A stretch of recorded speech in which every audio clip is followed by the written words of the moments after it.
सौदा के तोशे ख़ास से ईद का मौका है और ईद का मतलब खुशी है, जो कि हमारे यहाँ पर नापैत है। दिलो दिमाग को परेशानी ने, फ़िक्रमंदी ने और उदासी ने घेर रखा है।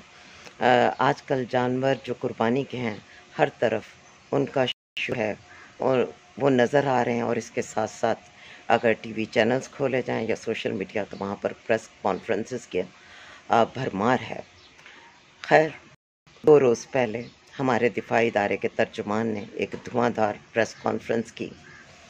अब वो मबनी पर हकीकत थी या नहीं, इस बहस में नहीं पड़ेंगे, लेकिन कल जब अफजल दुनिया के बेहतरीन रहनुमा शौकत खानम के साहबजादे की तरफ से आई, जो कि मबनी पर हकायक भी थी, हर लिहाज से मुदल्लल थी, उस पर भी कुछ कहना कहीं ख़तरे की वजह ना बन जाए।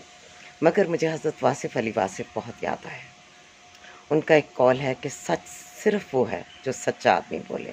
इसके पीछे क्या हिकमत पोशीदा है कि सच्चा आदमी कभी तकलीफ़ नहीं किसी को पहुंचाना चाहता, लेकिन वो ये भी चाहता है कि लोग हकीकत से बाखबर रहें। तो यहाँ पर मुझे मानना पड़ेगा कि जिनको सादिक और अमीन कहा गया था, कल की उनकी प्रेस कॉन्फ्रेंस सुनने के बाद दिल को हमेशा की तरह ये यकीन है कि वही सच कह रहे थे।